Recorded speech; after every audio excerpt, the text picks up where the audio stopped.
Ever since we've been able to communicate using speech, we've been able to hear our own voice reproduced in the natural world through echoes, sound waves that travel to and bounce back from hard reflective surfaces like these rock faces.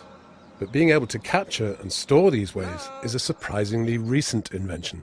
Thomas Edison started it all with his invention of the phonograph in 1877. Mary had a little lamb, its fleece was white as snow, and everywhere that Mary went, the lamb was sure to go. If we could travel back in time, imagine how difficult it would be to explain to somebody from the late 19th century what sound recording was. We could have said it's like the sound equivalent of how the camera, invented just a couple of decades earlier, can store an image. Or we could have said it's a bit like a mechanical parrot that will squawk back exactly what we say to it at the touch of a button. Mary had a little lamb, its fleece was white as snow. When Thomas Edison first publicly displayed his phonograph, it was to huge acclaim, and it instantly made him world famous. Interestingly, Edison hadn't foreseen that one of the principal applications of his invention would be for the reproduction of music.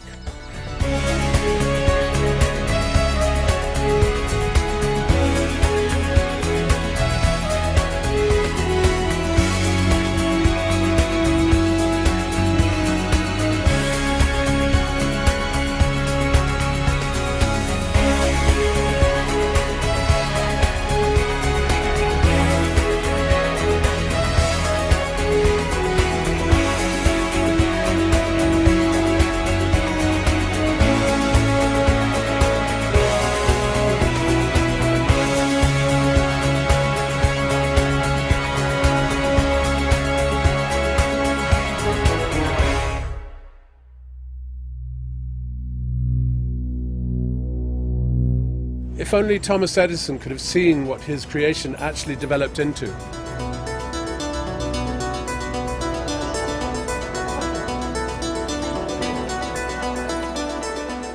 Here at the Grammy Museum in Los Angeles, they've assembled exhibits and artifacts that trace the history of recording all the way from the tinfoil cylinder right through to the iPod.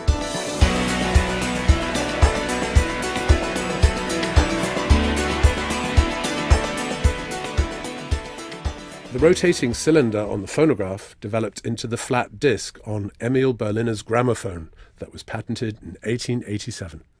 In 1900, Valdemar Poulsen of Denmark patented the first magnetic recorder, called the telegraphone, using steel wire. But it was a long time, some 4 decades, before the basic principle was adapted into machines using magnetic tape. Soon after the turn of the 19th century, flat discs had largely superseded Edison's rather short-lived cylinder technology. Mass production techniques for cellulose and shellac records made the hand-wound gramophone a common household object. The development of electrical recording spawned the concept of the sound recording studio, and recorded music, as an art form, burst into life. Celebrated British composer Sir Edward Elgar recorded with the London Symphony Orchestra at the grand opening of Abbey Road Studios in November of 1931.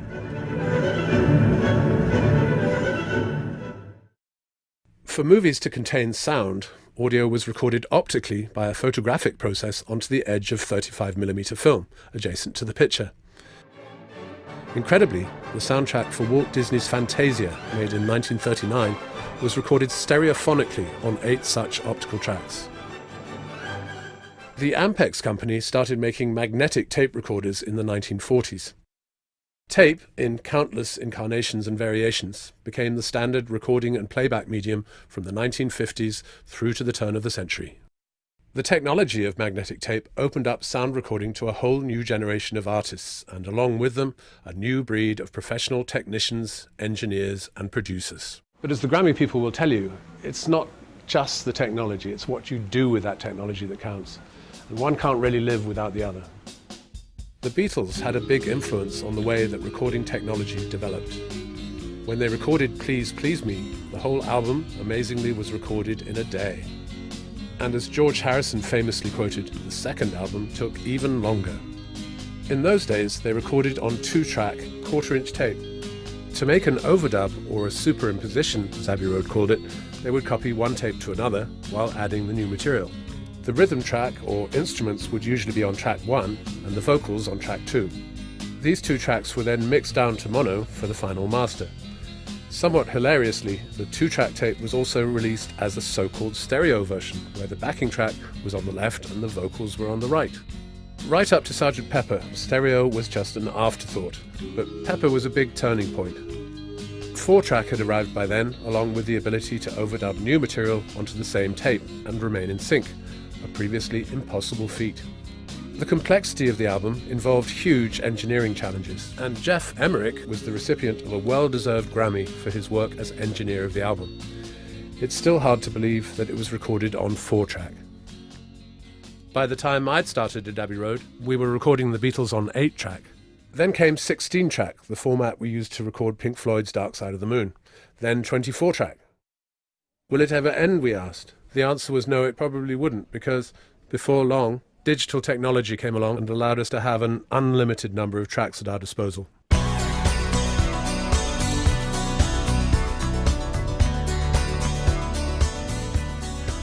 Almost all of the great engineers and producers whose work is celebrated here spent years learning their craft at places like Capitol Records here in Los Angeles, Record Plant in New York, and Abbey Road Studios in London. Unfortunately, only a handful of large commercial recording studios exist today, which makes it very difficult for a young engineer to get the experience that I had, recording an orchestra one day, a pop band the next, an opera singer the next, and so on. One viewing of this program is not going to turn you into Quincy Jones or George Martin, but what we hope it will do is help teach you the most important ability an engineer and producer should have, and that's how to listen. That covers judging sound quality, sound balance, learning when something is lacking, and learning when enough is enough. Too many producers tend to be over-producers. The Recording Academy's full name is the National Academy of Recording Arts and Sciences. That name was naturally enough an influence for the title of this program. The Recording Academy has always embraced and acknowledged the countless composers and artists that form our musical heritage, but it also acknowledges the producers, the engineers and the technologists, without whom modern recording would not be the same. This program peeks behind the curtain and unveils the tools and techniques that music lovers don't normally get to see. Our main objective was to make a how-to video encyclopedia for those interested in the technical side of recording. Although you'll see plenty of knob twiddling and parameter adjusting, sound recording is not just a modus operandi and hard and fast rules. It's about developing an understanding and a feel for both the artistic as well as the technical. The art and science of sound recording is more than just a static presentation where I show you things and you listen. It's also more than just a reflection of my own personal opinions. I've tried to resist telling you what to do so much as showing and suggesting a range of approaches you might want to consider. And to keep it even more real, I've spent a good part of the 2 years it's taken to make this program interviewing many celebrated engineers, producers and artists about their experiences as well. The Grammys and the Grammy Museum itself are causes for celebration in the art of music making, and so is this program. We look at everything from how sound is generated, how it reacts acoustically in a professional studio or your garage, to how sounds can be manipulated using EQ and other forms of processing. We also look at how the tools of sound recording are used in practice, recording a drummer, a bass player, a singer, or groups of people, from a high school choir to LA's top session guys on a live rock tracking session. Of course, the greatest technological stride in recent years for everyone has been the internet. The concept of reality has been stood on its head. In one section of the program, you'll see an internet recording session where the performer is thousands of miles away from the producer. Our own website is an important partner in the program as a whole.